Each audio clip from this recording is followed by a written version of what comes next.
Porque nesse exato momento o presidente Lula está conduzindo uma reunião ministerial para discutir toda a questão econômica. Vamos ouvir. Vivendo um momento, eu diria, histórico, importante, porque é um momento de desafio para nós. Todo mundo sabe o que tem acontecido a nível internacional, todo mundo tem acompanhado há longo tempo a questão da guerra da Ucrânia e da Rússia. E todo mundo sabe que essa guerra está para chegar no final. Ou seja, eu acho que tanto o presidente Putin quanto o presidente Zelensky já sabem o limite de onde vai essa guerra. A Europa já sabe o limite, o Trump já sabe o limite. Então eu acho que estão apenas aguardando o momento que eles tenham coragem de anunciar o fim dessa guerra. Na verdade, eu acho que a preocupação maior de todos eles agora é quem vai ficar com a dívida da guerra. Quem vai ficar com a dívida da guerra? Porque alguém vai ter que tentar ajudar a recuperar a Ucrânia, alguém vai ter que tentar se rearmar outra vez. A União Europeia aprovou 800 bilhões de euros, sabe, de rearmamento de todos os países da União Europeia, quando a gente estaria precisando de dinheiro para acabar com a fome ou para, quem sabe, manter as florestas em pé, já que a gente vai ter a COP30 em Belém. Depois nós temos a continuidade do genocídio na faixa de Gaza, sabe, que não para, todo dia tem uma novidade, todo dia mais gente morre, todo dia crianças que estão com fome aparecem na mídia, crianças totalmente esqueléticas, sabe, atrás de comida, e são assassinadas como se estivessem em guerra. São assassinadas como se fosse do Hamas. E vocês percebem que a fragilidade do mundo é tão grande, a fragilidade da governança global é que ninguém toma atitude. Ou seja, é por isso que nós estamos há muito tempo reivindicando essa questão de mudança na governança da ONU, para que tenha alguém que tenha interferência de parar com um genocídio como esse, de parar com uma guerra, de evitar uma guerra, coisa que nós não temos hoje. É por isso que nós vamos continuar brigando para que a governança mundial seja repensada, fortalecida, com a entrada de muitos outros membros. E tem a questão da última novidade, que é a posição do governo dos Estados Unidos, que tem agido como se fosse o imperador do planeta Terra. Ou seja, é uma coisa descabida, porque eu não vou repetir aqui o que eu já falei sobre o Brasil, mas ele continua fazendo ameaças ao mundo inteiro. Agora, ontem à noite, às 9 horas da noite, ele publicou no Twitter dele, ou no portal dele, não sei, uma nota ameaçando outra vez que quem mexer com as big techs deles vai sofrer as consequências. E ameaça qualquer país. As big techs é um patrimônio americano e que ele não aceita que ninguém mexa. Isso pode ser verdade para ele. Para nós, ele é um patrimônio americano, mas não é nosso patrimônio.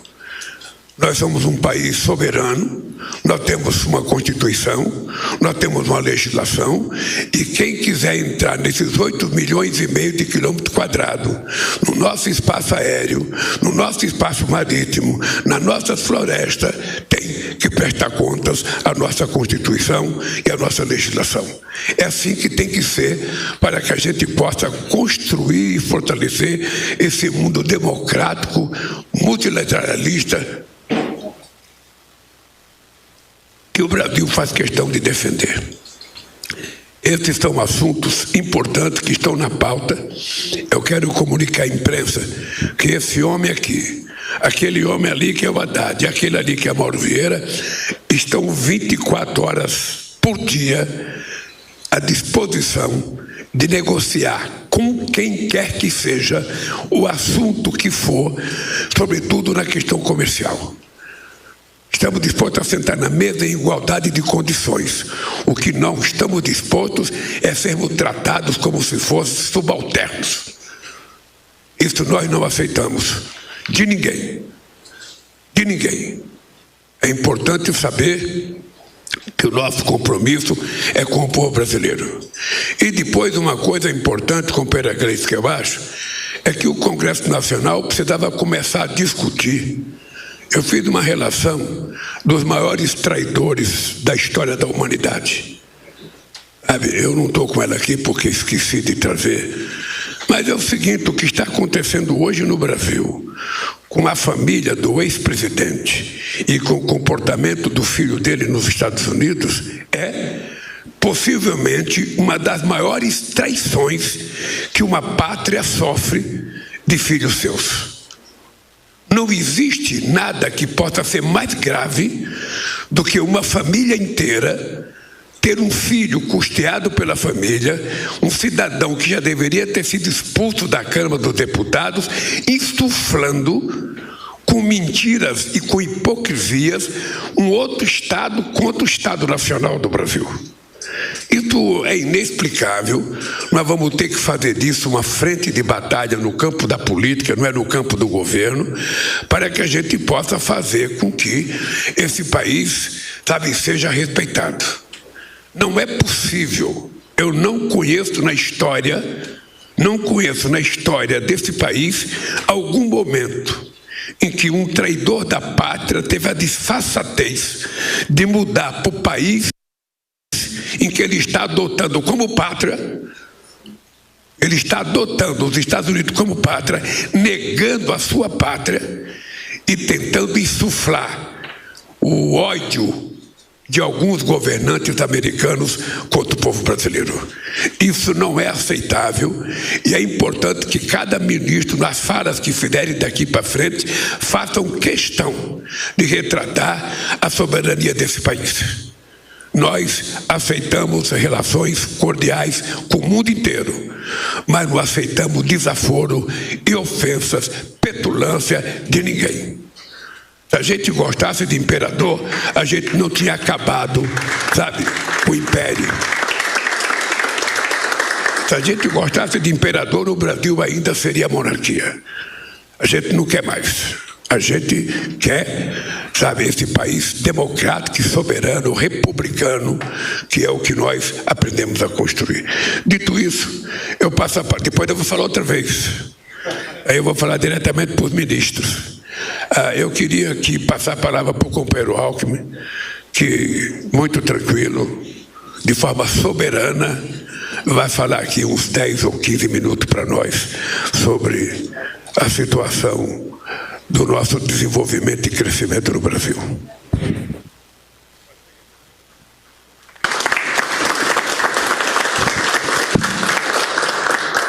Presidente Lula, colegas ministras, ministros, rigorosamente aqui no horário, presidente, não vou usar os 10 minutos, vão ser 9, cronometrando aqui.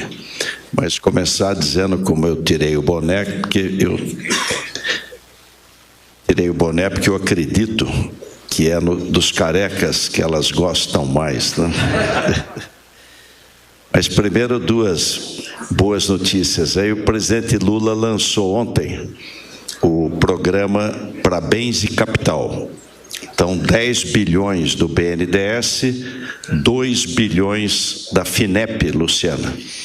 E Haddad, 10 bilhões do BNDES. Então, são 12 bilhões com juros menor, vão variar entre 8% e 10%, para bens e capital. Renovar, presidente, o parque industrial brasileiro, máquinas, equipamentos.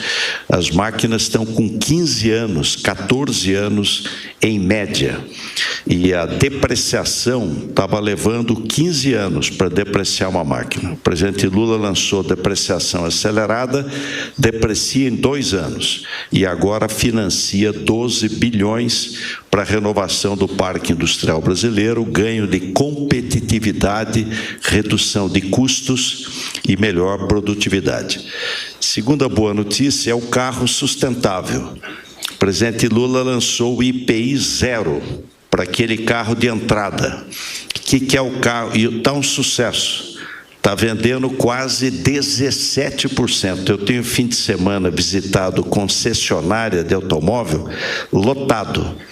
Então, o que é o carro sustentável? É um carro que 80% ele é reciclável, reciclabilidade dele, não emite mais que 83 gramas de CO2 por quilômetro rodado, então ele polui menos, ele é flex e é o carro 1.0. 5 montadoras já se credenciaram e estão vendendo. A Volkswagen, o Polo. a General Motors, o Onix, a Renault, o Kwid, a Hyundai, o HB20 e a Fiat Stellantis, 2, o Argus e o Onix, Mob. Então, são 6. Tem carros sendo vendidos a R$63 mil. O IPI veio para 0, a montadora dá desconto, a concessionária dá desconto, o marco de garantia que o Congresso votou a lei ajuda a melhorar o spread e aumentar a oferta de crédito. Então, sucesso absoluto aí do carro sustentável. Importância social, pessoas de menor renda poder ter acesso a um carro novo. Importância econômica, emprego, indústria crescendo, concessionária vendendo, e importância ambiental. Depois, 1 minuto, presidente, sobre a questão das tarifas. O último número que nós temos é 41,3% estão excluídos da tarifa de 40%. Então, são produtos que foram excluídos. Avião, suco de laranja, ferro-liga, então 41% excluído. 23,2% na chamada seção 232. É uma seção que nós estamos com o mundo inteiro juntos. Aço, alumínio e cobre. É 50%, mas para o mundo inteiro. Não perdemos competitividade. Automóvel e autopeças, 25%, mas é para o mundo inteiro. Então, não é só para nós. Aí temos realmente 35,6% que, injustificadamente, nós temos 10 mais 40%, o que dá os 50% do tarifaço. Aí tem alimentos como café, carne, pescado, fruta. Indústria, a indústria é muito, máquinas, equipamentos é mais afetada.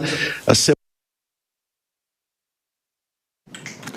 semana passada tivemos uma notícia boa, porque o Departamento de Comércio falou, olha, o que tiver aço dentro dele, o que tiver alumínio dentro dele, passa para a seção 232. Então, uma máquina, uma motocicleta, um equipamento, à medida que esse conteúdo de aço ou de alumínio passa para 232, nós ficamos igual ao restante. Isso nós contamos, deu 2,6 bilhões de dólares, o que equivale a 6,4% das nossas vendas para os Estados Unidos. No ano passado foram de 40,4 bilhões de dólares. É totalmente injustificado, porque dos 20 países do G20, só 3 os Estados Unidos têm superávit. Brasil, Reino Unido e Austrália. E este ano, a nossa exportação para os Estados Unidos cresceu 4,2%. A deles, para nós, 12,6%. Então, é uma coisa totalmente fora dos parâmetros. O presidente Lula tem orientado diálogo permanente, soberania.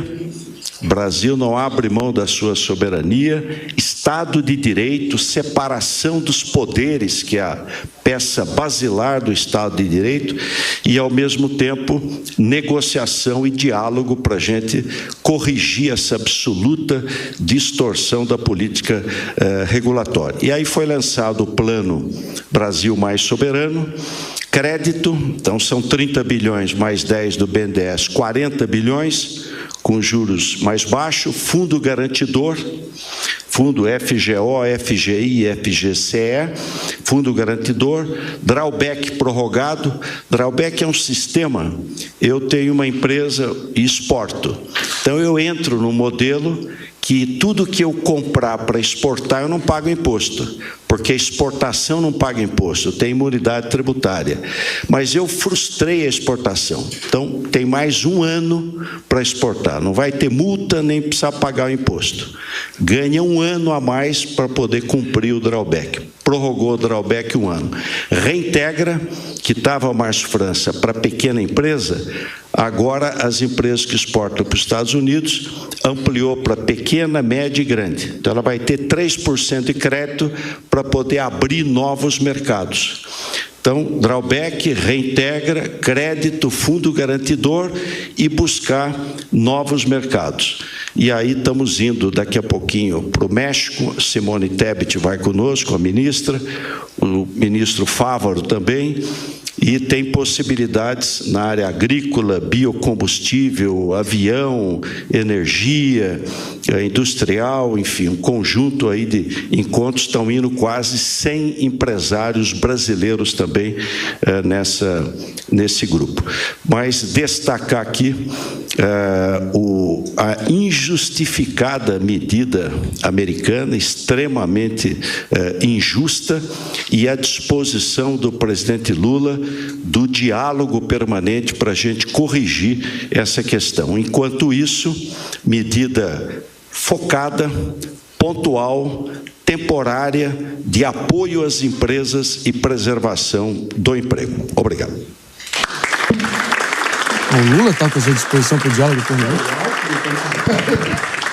Aqui, Rui, antes de passar a palavra para você, eu queria dizer ao companheiro Lewandowski da minha solidariedade e da solidariedade do governo a você por conta do jet responsável dos Estados Unidos de caçar o teu visto. Na verdade, eu acho que eles estão deixando de receber uma personalidade da tua competência, da tua capacidade. Eu acho que é vergonhoso para eles e não para você. Você deve ter orgulho de saber o que você fez, que fez com que os caras tivessem tanto ódio do Brasil, que chegasse a suspender o visto do nosso ministro da Justiça. Essas atitudes são inaceitáveis, não só contra o Lewandowski, mas contra os ministros da Suprema Corte, contra qualquer personalidade brasileira. Então, minha solidariedade, Lewandowski. E assim partimos para um rápido break para todo mundo nos ouvindo pela Rede Jovem Pan de Rádio. Morning Show volta já já. Me saudar a todos os ministros, ministras, iniciar desde já agradecendo. E aqui nós apresentaremos algumas lâminas apenas para ilustrar um esforço de cada uma das ministras, de cada um dos ministros, de suas equipes, para em 2 anos e 8 meses apresentar, eu diria, uma grande reviravolta que estamos fazendo no Brasil ao Brogo de Sidônio, dando a volta por cima. Bota a apresentação aí na tela, por favor. Nós fizemos, pode passar, um roteiro, que aqui tem os pontos que nós vamos abordar, próximo. E só destacando, o presidente se referiu na sua fala, a reunião de hoje será pouco diferente das anteriores, onde nós fizemos uma fala de cada um dos ministros e o presidente optou por separar as reuniões, essa é a sua reunião mais geral, e faremos, conforme esse cronograma aí, reuniões específicas por setores, onde, ao invés de uma fala mais curta de cada ministro, nós poderemos aprofundar em cada tema. Então, terá uma reunião de infraestrutura, uma de desenvolvimento. O social será dividido em 2 grupos, social 1 e 2, conforme está na tela, e o institucional. Então, o gabinete, a partir de hoje, já vai definir o calendário e nós iremos, portanto, nessas reuniões, cada ministro fará a sua apresentação mais detalhada, com mais slides, mostrando todo o seu trabalho. E aqui, portanto, desde já, eu sei que muitos desejariam ter mais lâminas aqui expostas, mas para a gente cumprir o tempo... Muito bem, seguimos aqui ouvindo o ministro da Casa Civil do Governo Federal, Rui Costa, ex-governador baiano, basicamente trazendo o cronograma das próximas etapas das articulações do governo federal, isso após o próprio presidente Lula ter iniciado aí aqui apenas a 2ª reunião ministerial no ano. E ele acabou, enfim, talvez acabou roubando a cena também, a utilização do já icônico boné O Brasil dos Brasileiros, numa cor azul e também, obviamente, ali no formato e no design ali, para ser uma contraposição simbólica, clara, ao já icônico boné vermelho Make America Great Again do governo Trump. E há uma clara distinção aí também após a fala do presidente, houve a fala do vice-presidente Alckmin, trazendo alguns avanços na indústria automotiva, mas ele disse, isso que saltou aqui aos meus ouvidos aqui, ficou um pouquinho dissonante aqui, queria te ouvir, David de Tarso, no sentido que ele fala assim, o presidente Lula tem disposição permanente para o diálogo. Mas não é exatamente o que a gente viu na abertura do próprio presidente Lula, mais uma vez se referindo aos americanos como imperialistas, malvadões, os estadunidenses vilões que estariam, de alguma forma, nessa intervenção estrangeira no Brasil. E aí? Não, sem dúvida. Acho que a única parte que eu concordo desse discurso todo que foi feito é em relação ao Alckmin dizendo que é dos carecas que elas gostam mais. Porque do restante, meu amigo, não tem como a gente fazer alguma, assim, relação entre o que foi dito pelo presidente Lula e o vice. Fique claro aqui, o nosso David Tarso não está forçando a barra aqui agora, pelo contrário. Para quem está chegando aqui agora para acompanhar o nosso Morning Show, de fato, o vice-presidente Alckmin estava utilizando também o boné azul, o Brasil é dos brasileiros, removeu e abriu a fala dele, tentando ali diluir o ambiente, dizendo que eu tirei o boné aqui porque é dos carecas que elas gostam. Realmente ele mandou ver. Mas para não ficar com a foto também disso, né? Acho que para desvincular um pouco, mas a gente está num momento de tensão extrema e aí você vê essas falas sendo reproduzidas. Você vai voltar para a rádio agora? É isso aí. Pontualmente, me perdoa a interrupção. Estamos de volta para todo mundo nos ouvindo pela Rede Jovem Pan de Rádio também, David de Tarso, e aqui a bancada inteira repercutindo as falas do presidente Lula, do vice-presidente Alckmin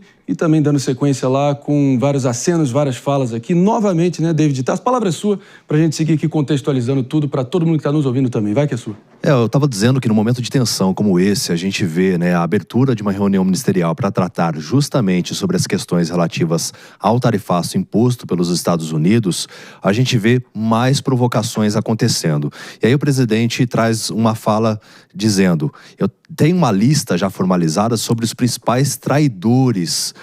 E aí ele fala, me esqueci da lista, e cita apenas o Eduardo Bolsonaro como principal traidor. Ou seja, essa vai ser a diretriz, né, que o governo vai ter em relação a acusar a direita de que ela que promoveu esse tarifaço, né, englobando todos os envolvidos ali nesse campo ideológico, e dessa maneira trazendo a narrativa. Não queremos resolver, aliás, o governo vai dizer, estamos tentando resolver, mas estamos sendo prejudicados pela direita. Sendo que, na verdade, ele começou o discurso já provocando. Porque é uma reunião ministerial, né, que ocorre a cada semestre.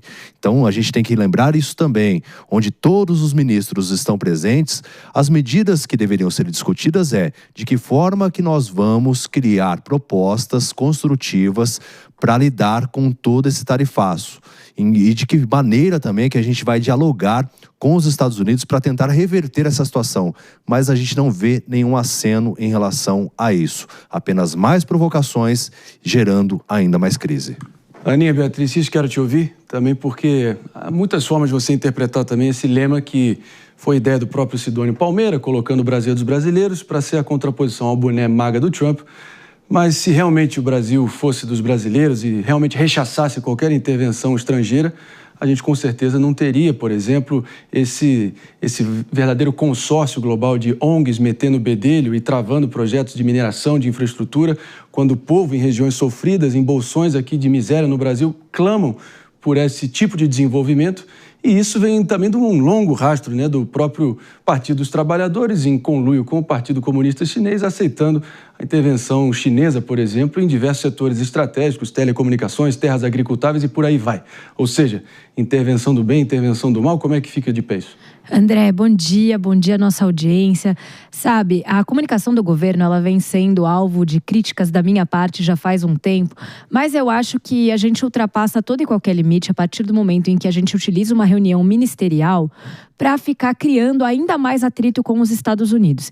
Eu não estou aqui dizendo que nós devemos curvar a nossa cabeça ao Donald Trump e aceitar tudo e qualquer coisa que ele fale, mas aqui a questão é, temos medidas que foram impostas contra o nosso país e que geram consequências gravíssimas para grande parte da nossa população.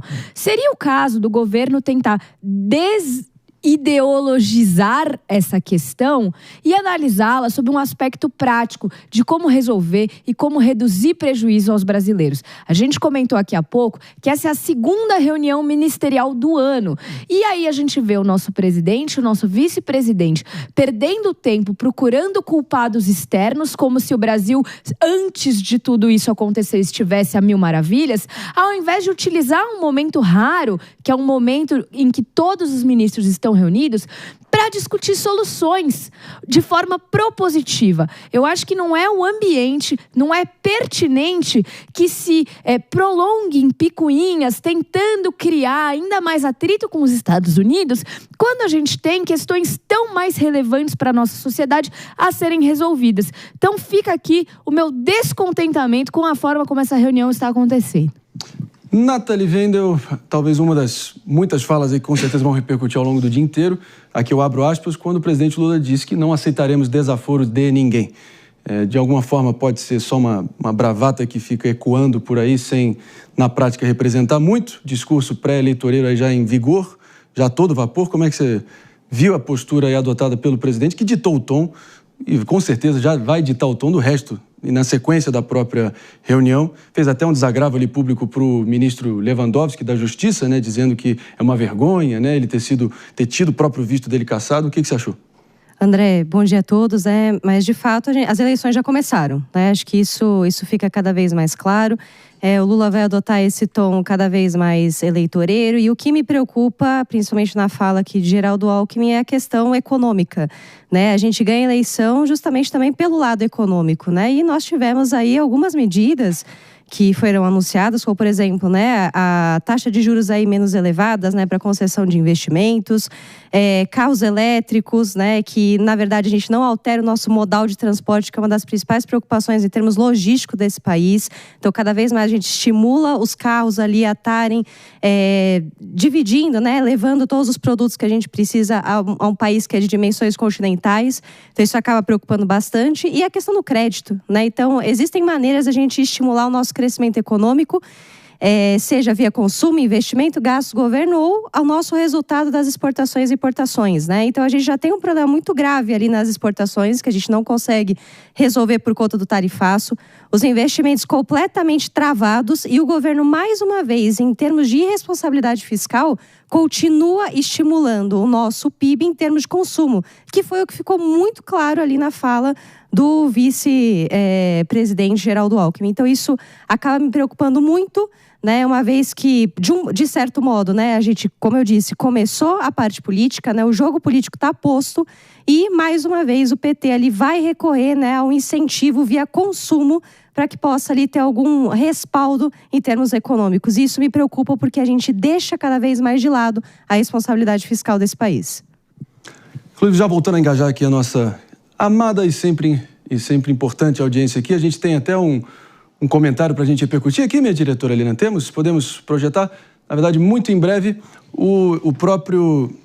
A gente já vai estar trazendo aqui já, enquanto a gente está aqui preparando só esse canal aqui para projetar da melhor maneira possível. Eu vou acionando o Mano Ferreira, até para você... O que mais saltou aos olhos? E você, que é um hábil analista aí dessa interseção entre, enfim, retórica política e também a realidade prática que a gente vive...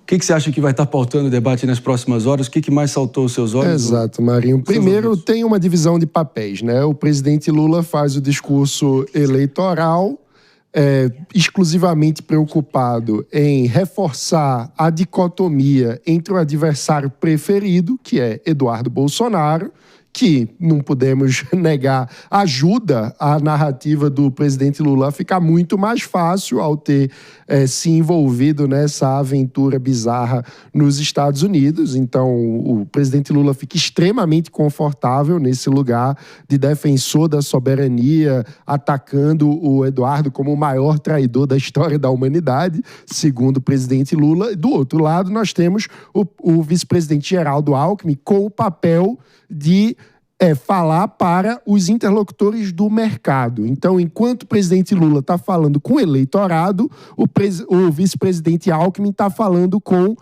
o empresariado brasileiro. Então, ele tenta falar sobre uma disposição permanente para o diálogo, mas eu vou concordar com a Nathalie, porque do ponto de vista de conteúdo programático, o que há é uma profunda contradição. Porque, veja só, o governo brasileiro está reclamando da política protecionista do governo Trump. Ao mesmo tempo, está dizendo que a forma de lidar com a política protecionista de Trump é fazendo uma política protecionista dentro do Brasil. Porque é disso que se trata o estímulo específico setorial para os automóveis, e um elemento que não está no discurso do Alckmin, mas que está na agenda do governo, foi o anúncio já feito de um escalonamento das alíquotas de importação para carros elétricos, que vai chegar a 35% de alíquota de imposto de importação, ou seja, um tarifaço aos moldes do que faz o governo Trump para proteger a indústria de automóvel dentro do Brasil. Ou seja, é uma esquizofrenia do ponto de vista de política econômica, porque ou a gente acha que o comércio internacional aumenta a nossa produtividade e que a gente precisa inserir o Brasil nas cadeias globais de valor para, dessa forma, aumentar a produtividade da nossa economia, tendo o comércio internacional como um jogo de ganha-ganha, ou a gente quer proteger a indústria amiga do governo da concorrência internacional, como faz o presidente Trump. Então, é preciso decidir. A visão sobre política externa, sobre política comercial, é uma visão liberal, de abertura e concorrência, ou é uma visão protecionista, como a de Trump, de elevação de tarifa? Porque qual é a moral que a gente vai ter de reclamar de tarifas americanas enquanto impomos tarifas aqui no Brasil? Há uma contradição absurda do ponto de vista programático no discurso do vice-presidente Geraldo Alckmin. Eu só não aplaudo de pé, porque realmente eu acho que talvez as trajetórias econômicas, os momentos econômicos dos dois países podem ser diferentes, as conjunturas econômicas, talvez o receituário e o diagnóstico possam ser diferentes. Mas, na essência, eu tendo a concordar que, pelo menos no Brasil atrasado que o Brasil absolutamente sobretaxa tudo que vem de fora. Essa é a verdadeira esquizofrenia econômica, muito bem explicada pelo Mano, e essa é uma verdadeira herpes crônica da política econômica brasileira. Você toca, você se infecta com essa, que na teoria é muito bonito, né? Você querer, de alguma forma, sobretaxar produtos de fora, atrair fábricas, mas você só monta produtos, você importa as peças, faz produtos absolutamente ruins e ainda trata os seus consumidores como otários e criminosos, né? Com alfândega predatória, sindicatos jurássicos, todo esse cartel estatal e o achaque do cartel estatal que segue empobrecendo todo brasileiro há tanto tempo. E traduzindo para a prática, Marinho, a gente obriga o brasileiro a pagar o carro mais caro do mundo. Exatamente. Na prática é isso. Essa política de proteção e de estímulo constante do governo para montadoras bem escolhidas, prejudicando a concorrência internacional, na prática quem paga a conta é o consumidor brasileiro, obrigado a pagar o carro mais caro do mundo. Você olha os carros no Chile, na Argentina, no Uruguai, é muito mais barato do que comprar um carro no Brasil. É essa máquina podre, isso aí não é soberania de coisa nenhuma, né? Você está realmente batendo o peito e falar de soberania, você está advogando pela doença, né? Que devora quem produz, que sufoca quem trabalha, que achaca quem empreende. Então, sinceramente, os fatos são coisas teimosas, né, meu caro Mano Ferreira? Agora,